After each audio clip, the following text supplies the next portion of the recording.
Hola hedonistas, muy buenas, pues una semana más y esta semana hemos terminado nuestra maravillosa tabla, ya pueden venir los invitados. Bueno, como sabéis, soy Andrés García y vengo de La Majada hoy a traeros pues esta maravilla de quesos que habéis estado viendo estos últimos días y pues tenemos nuestros quesos blanditos, fijaros qué maravilla, fijaros cómo proteliza, son las lácticas. Luego veis los quesos de pasta prensada, cómo se tienen que cortar a triángulos para que siempre haya trozo del interior y trozo del exterior.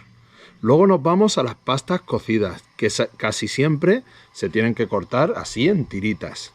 Luego las pastas blandas, ya veis cómo se tienen que partir. Este es una especie de Arzúa Ulloa, de queso gallego.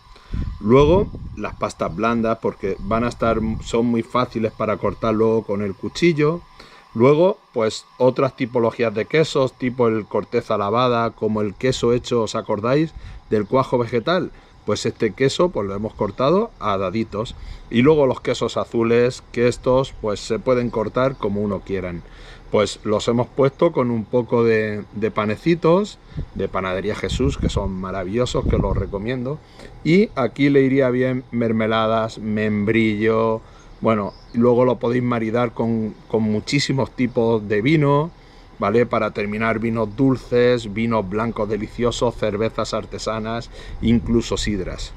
Y nada, simplemente espero que os encante y nos vemos pronto. ¡Chao!